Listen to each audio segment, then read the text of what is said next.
Hey everybody, thanks for tuning in to another episode of Pilot Vlogs. So if you remember back in November, I released a video about finding a logbook many years ago. And then his very first logbook endorsement was of June of 1933. I don't know if you can see this, but June in 1933. Think about how long ago that was. I came across this logbook going through an aviation junkyard east of Denver, known as Duff's Aviation. Some of you might know about it. If you don't, that's totally fine. But it was a small aviation junkyard that had some of the coolest aircraft. I brought home, I don't know how many trips of aviation-related material. B-17 props, DC-3 cowlings, a lot of stuff. I spent hours and hours at this place, and it was a very fond memory of my 20s. Long story put short, I came across this logbook when I was going through a bunch of scrap aviation parts that are going to be tossed. And I held on to this logbook for about 10 years. Came across it again when I was cleaning out stuff, and I was determined to track down the family of this pilot. Now, this logbook had entries ranging from the 30s to the mid-40s. Pretty fascinating history, and this guy flew in some of the, what I think is the best years of aviation as far as GA goes. Well, I did track down the family. In fact, I found the daughter and the granddaughter, and I got this logbook back to them. They were incredibly thrilled, and it was a really good feeling to find the family of this former pilot. Well, I stayed in touch with the family, and this manila folder right here was actually sent to me a couple days ago. And I recognize the last name because the daughter of the pilot of whose logbook I found sent me this. So I had to do a video on what they sent me, and it's fascinating.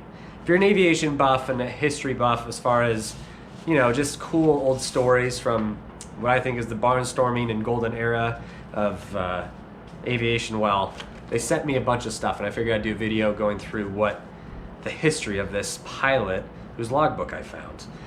Now, this guy, from what I have read, from what they sent me, this guy's legendary. He also crashed a lot of planes in his early years. So they sent me this letter showing all the types of aircraft and the history of this guy. And I'll just show you some of the things that, and photos that they had sent me. And I don't know if this will show up on the GoPro, but it might. And I'll try my best so you can at least make it out. So here's the first series of photos that they sent, and obviously he's by what looks to be a Model T. I believe I saw this logbook entry for this plane. He had built that plane by hand from plans that he received by mail. This is another legendary shot. Looks like the whole family and him. I recognize the logbook entries because I saw this power plant, OX5, which is a pretty common power plant from back in the day. Very reliable power plant from what I know about. It's another fascinating photo. Apparently he hit a straw pile and flipped the plane. Now, crashes were pretty common. I mean, really common back in the day. I've been reading a lot of books, especially Alaska Airmail Service. The guys that flew that route had gonads that I will never know what's like, because they were just another type of man. And of course they had a lot of incidents and a lot of people died, but I mean, here's some more photos of this guy. So this is the pilot. Sorry if it's not coming into focus, but how cool is that? Look at that biplane. And it's ranging from, this was dated 1933, 1937.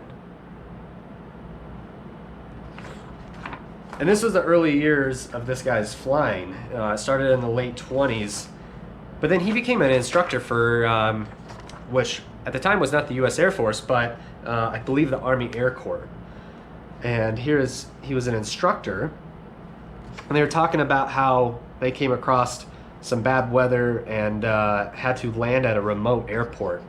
And then, you know, he transitioned from military back to civilian GA. And these photos, sorry if you're an animal lover, but apparently he ran a fox and coyote hunting outfit. That's a Piper Cub. And it is loaded on both wings and the front area of the aircraft with fox fur and coyote furs. So that was fascinating in itself. But then the next fascinating part is the plane is on skis. I mean, it's obviously wintertime. This was taken near Ontario, 1949. So I was fascinated by that.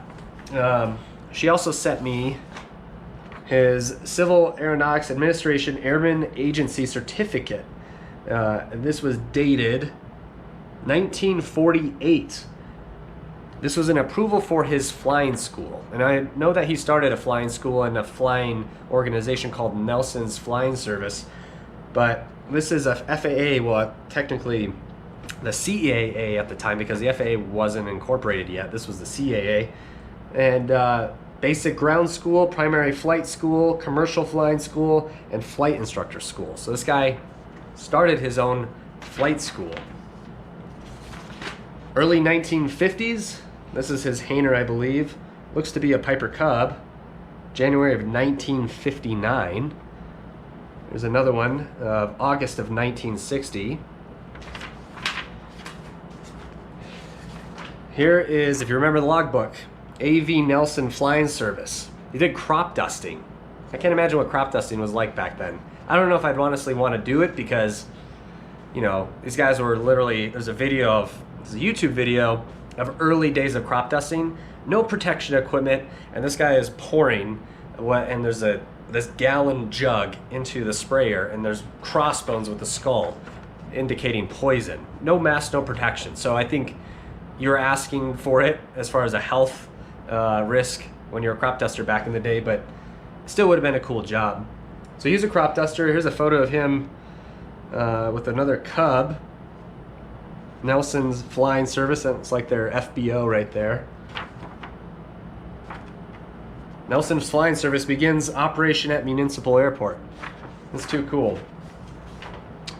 And this was the last photos taken of this guy, and that looks to be a Cessna 152, 150. Tell me if I'm wrong on that one. And a photo of him in his late days. This guy, this is logbook. His very last logbook entry was in March 31st of 1983. He had a total hours, 15,310 hours. 15,000. That's fascinating. That's a lot of hours. And last but not least, I thought this was pretty fascinating as well. Proclamation, South Dakota Aviation Hall of Fame. This guy made it into the Aviation Hall of Fame. And when I was trying to track the family down, I actually came across this, but I didn't really pay much attention to it because I thought there might be multiple Alvin Nelsons. You don't know in today's world. There's a lot of names and a lot of people have the same names. Turns out I did come across this. I just ignored it. And yeah, this guy had made it into the Aviation Hall of Fame. So that's just too cool. And I had to share that with you because tracking this family down was a really fun journey to begin with.